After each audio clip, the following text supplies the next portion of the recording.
오늘 우리에게 주시는 하나님 말씀 느헤미야 7장 1절부터 4절까지 봅니다. 느헤미야 7장 1절부터 4절 말씀,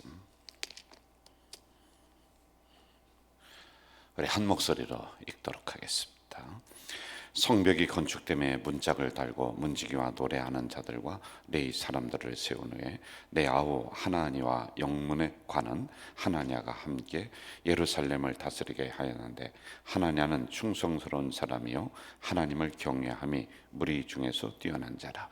내가 그들에게 이르기를 해가 높이 뜨기 전에는 예루살렘 성문을 열지 말고 아직 파수할 때에 곧 문을 닫고 빗장을 지르며, 또 예루살렘 주민이 각각 자기가 지키는 곳에서 파수하되 자기 집 맞은편을 지키게 하라 하였노니, 그 성은 광대하고 그 주민은 적으며 가옥은 미처 건축하지 못하였습니다. 아멘. 제가 성경을 또 한 구절 더 읽어드릴게요. 잘 들어보세요. 6장 15절 16절이에요. 성벽 역사가 52일 만에 엘루월 25일에 끝나매 우리의 모든 대적과 주위에 있는 이방 족속들이 이를 듣고 다 두려워하여 크게 낙담하였으니 그들이 우리 하나님께서 이 역사를 이루신 것을 알미니라. 7장 1절 성벽이 건축됨에 이렇게 나오고 있습니다. 자, 우리가 그동안 이제 반대자들이 구체적으로 그 반대하는 내용들을 계속 살펴봤습니다. 도비야, 산발랏, 게셈, 그리고 거기에 동조하는 많은 사람들이 모여들어서 하나님의 거룩한 일을 방해하려고 하는 거였죠. 그런데 하나님은 그냥 두지 않으셨어요. 느헤미야를 통해서 이 일을 계속 진행할 수 있도록 이렇게 해주셨습니다. 물론 하나님이 뒤에서 역사하셨지만은 느헤미야는 본인이 받은 사명이 있잖아요. 이것을 놓지 않고 열심히 기도하면서 이 거룩한 일을 이루는 것을 보게 돼요. 그가 처음에 금식하며 기도했대. 이게 이제 1장에 탁 나오고 있어요. 여러분, 저는 느헤미야가 이 어려울 때 이것을 완수했던 힘이 바로 이거지 않을까.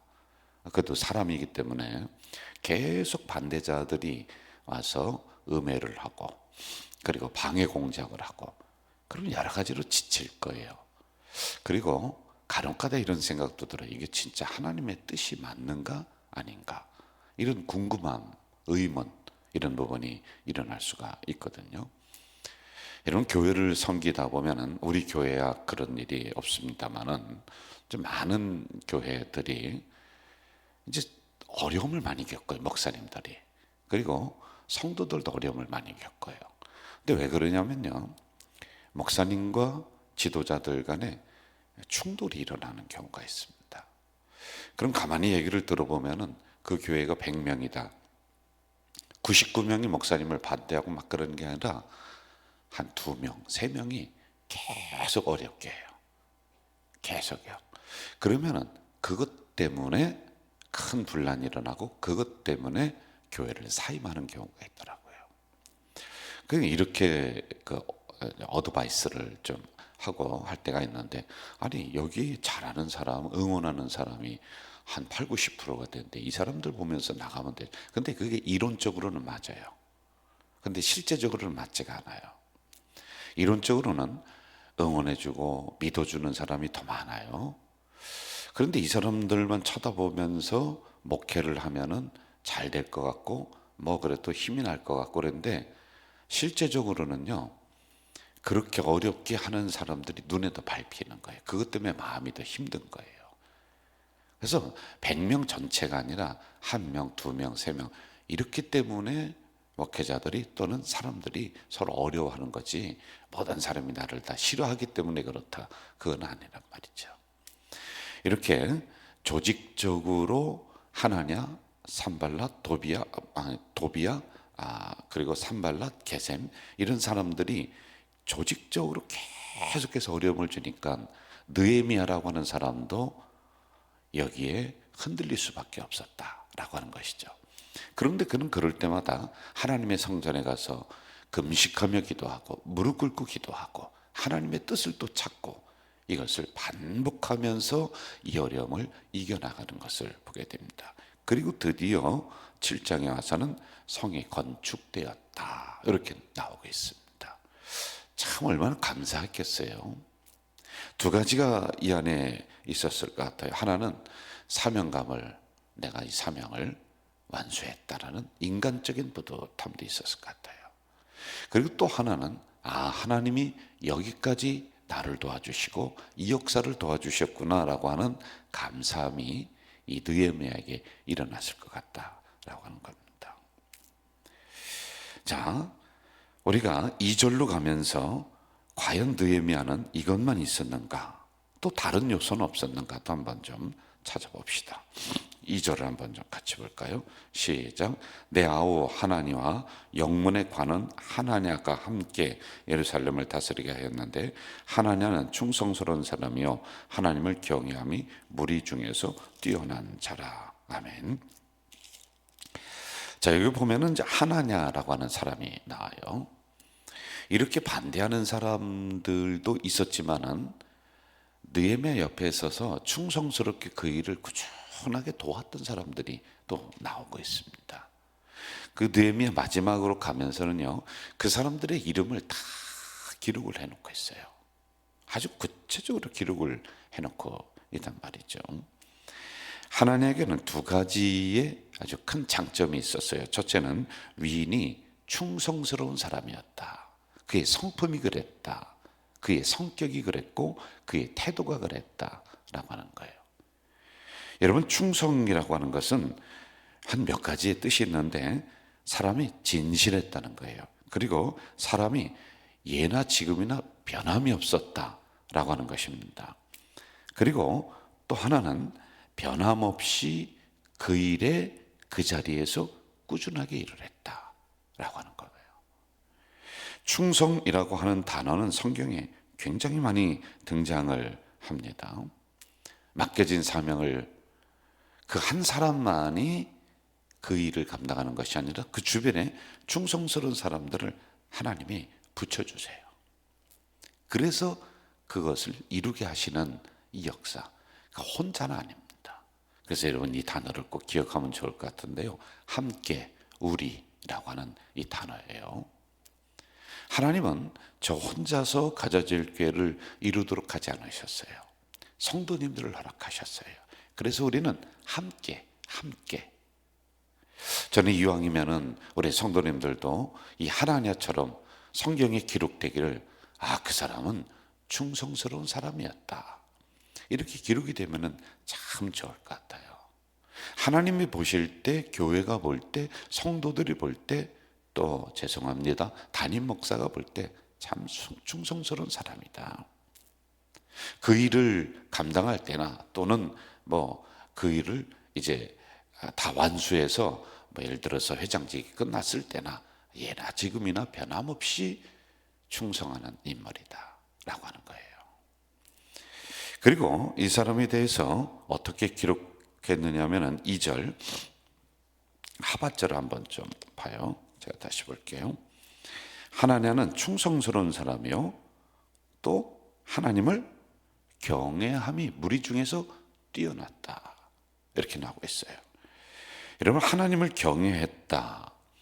이 경외라고 하는 충성은 사람의 성품을 얘기해요. 인격적인 부분이에요. 그리고 경외는 그의 신앙적인 부분이에요. 그러니까 이게 다 양쪽으로 겸비하며 갖추어진 인물이다 라고 하는 겁니다. 그의 인격도 훌륭했습니다. 그의 성품도 사람이 변함이 없고 오락가락하지 않고 진실되게 사람이 그 일을 감당했어요. 그런데 그의 신앙도 보니까 하나님을 경외했다, 하나님 앞에 예배드렸다, 하나님을 섬겼다 라고 하는 것이 그 무리 중에서 뛰어났다 라고 기록을 하고 있어요. 이게 서로 맞아 들어가는 거예요. 여러분, 겉과 속이 똑같아야 된다, 이런 얘기 우리가 이번 부흥회 때도 많이 듣고 이렇게 하지 않습니까? 이와 마찬가지예요. 속으로 생각하는 거와 겉으로 행동하는 게 일치가 된다라고 하는 겁니다. 예를 들어서 인격은 뛰어난데 우리가 한번 우리의 현장의 모습들을 봐요. 사람은 참 훌륭하고 괜찮아요. 그런데 신앙이 엉망이에요. 그런 사람 우리 많이 발견하고 많이 보잖아요. 그렇죠? 그런데 또 반대로 신앙은 얼마나 뜨거운지 몰라요.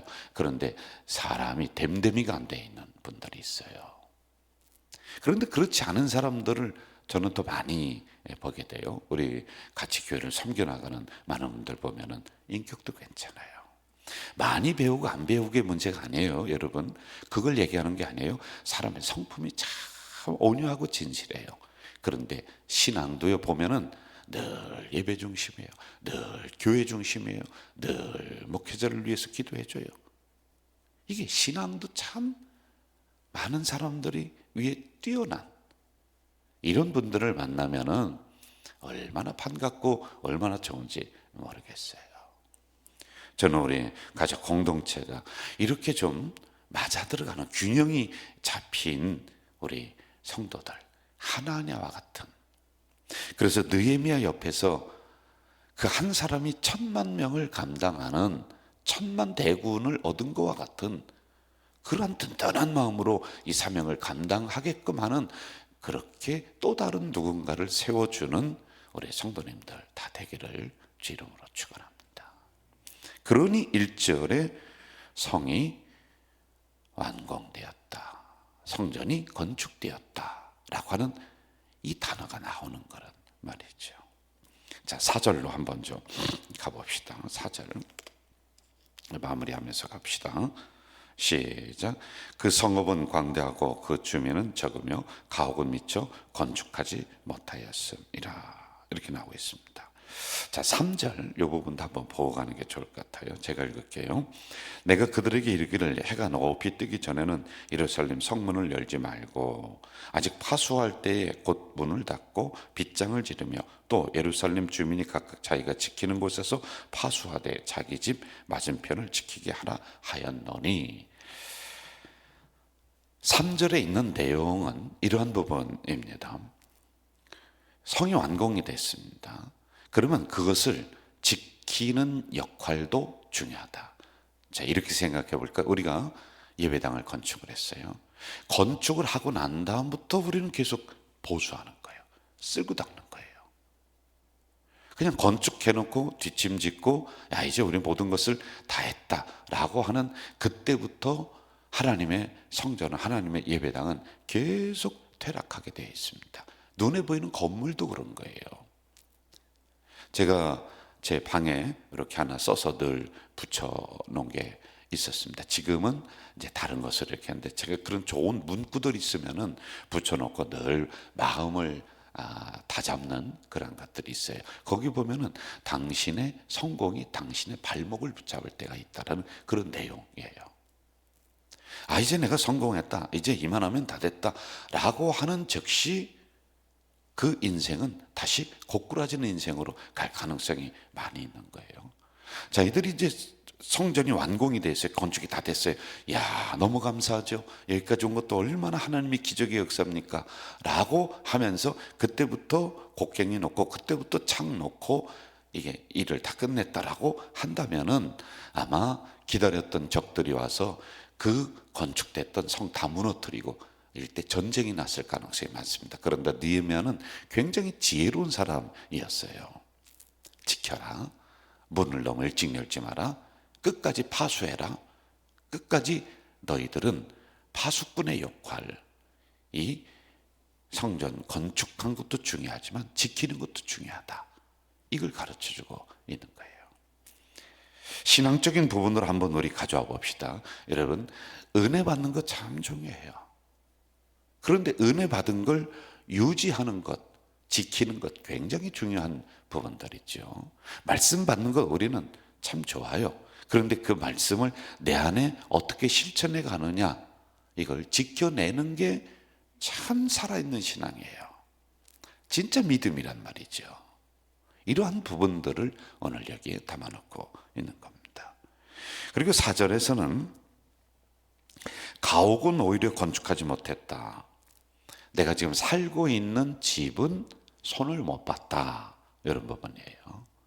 이게 우리 초대교회, 우리 한국의 어르신들의 신앙이 이런 신앙이었어요.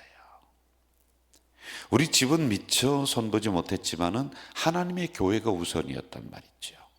그래서 늘 하나님의 교회, 하나님의 성전, 여기 중심으로 우리가 살아갔던 우리 선배님들의 신앙, 여기 계신 분들의 신앙이 바로 그런 신앙이었어요. 여러분, 제가 우리 교회에 와서 참 지금까지도 잊지 못하면서 감사하고 그 전통이 쭉 내려오는 게 뭐냐면은 참 좋은 부분들이 많아요, 우리 교회가요. 그런데 그 중에 하나가 예배당을 참 사랑한다는 거예요. 비가 오니까 장로님들이 뛰어나오더라고요.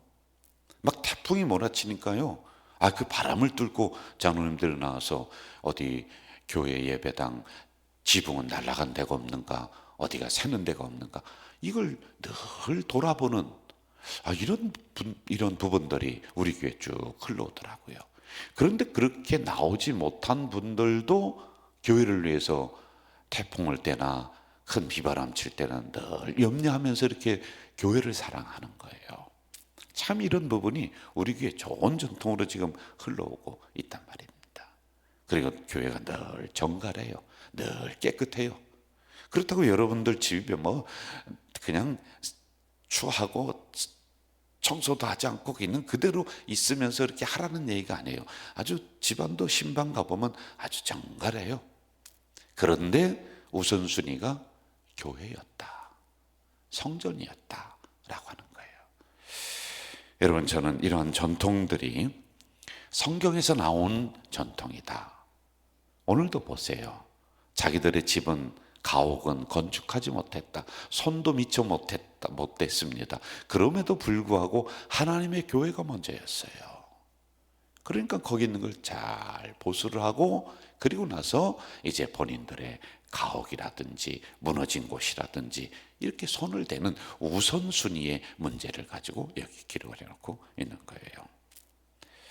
정리하겠습니다. 오늘도 하나님으로부터, 교회로부터, 그리고 성도들로부터 저 사람은 충성스러운 사람이다, 하나님을 경외하는 사람이다 라고 하는 것, 우리가 좀 보여주면 좋을 것 같아요. 일부러 보일 필요는 없겠죠. 그런데 지나고 보면서 그 사람을 경험하면서 참 저 사람은 진국이야 라고 하는 소리가 나와야지만 되겠죠. 그리고 항상 교회를 가슴속에 품으며 교회를 사랑하는 우리 성도님들도 되시기를 주 이름으로 축원합니다. 사랑하시는 아버지 하나님, 이 새벽에 약한 저희들을 깨워주시고 또 불러주셨습니다. 감사합니다. 이 새벽에 주시는 귀한 말씀 우리들 신비에 새기겠습니다. 그것만이 아니라 우리의 손과 발이 그렇게 행동하겠습니다. 겉다르고 속다른 신앙이 아니라 우리의 인품과 그리고 신앙이 함께 가는 우리 성도들의 삶이 되도록, 신앙이 되도록 도와주시옵소서. 늘 우리 교회는 하나님의 예배당, 성전을 소중하게 여겼던 좋은 전통이 있는 교회입니다. 하나님, 늘 나의 교회, 나의 사랑, 이러한 가져져 올 길을 위해서 더 우리가 애쓰고 수고하며 나아갈 때 하나님은 그들의 가정을, 그들의 기업을 그냥 두지 않고 하나님이 요긴하게 보시고 지켜주시고 사용하실 줄로 믿습니다. 오늘도 주신 말씀 가지고 이 하루를 승리하며 살아가게 하시옵소서. 귀한 헌금을 하나님 존전에 올리는 손길이 여기에 있습니다. 아버지 하나님, 1000번제를 올리는 손길이 있사오니 1000번 돼서야 응답되는 것이 아니라 1000번제 드리는 그 순간부터 이 마음을 보시고 솔로몬에게 주셨던 놀라운 복을 내려 주시옵소서. 또한 감사헌금, 헌당헌금, 수많은 명목으로 하나님 이렇게 귀한 물질을 올리오니 이 손길 복되게 하시고 어디를 가든지 수많은 사람을 살려내는 귀한 손길이 되도록 도와주시옵소서. 예수님의 이름으로 축복하며 기도하옵나이다. 아멘. 하늘에 계신 우리 아버지, 아버지의 이름을 거룩하게 하시며 아버지의 나라가 오게 하시며 아버지의 뜻이 하늘에서와 같이 땅에서도 이루어지게 하소서. 오늘 우리에게 일용할 양식을 주시고 우리가 우리에게 잘못한 사람을 용서하여 준 것 같이 우리 저를 용서하여 주시고 우리를 시험에 빠지지 않게 하시고 악에서 구하소서. 나라와 권능과 영광이 영원히 아버지의 것입니다. 아멘.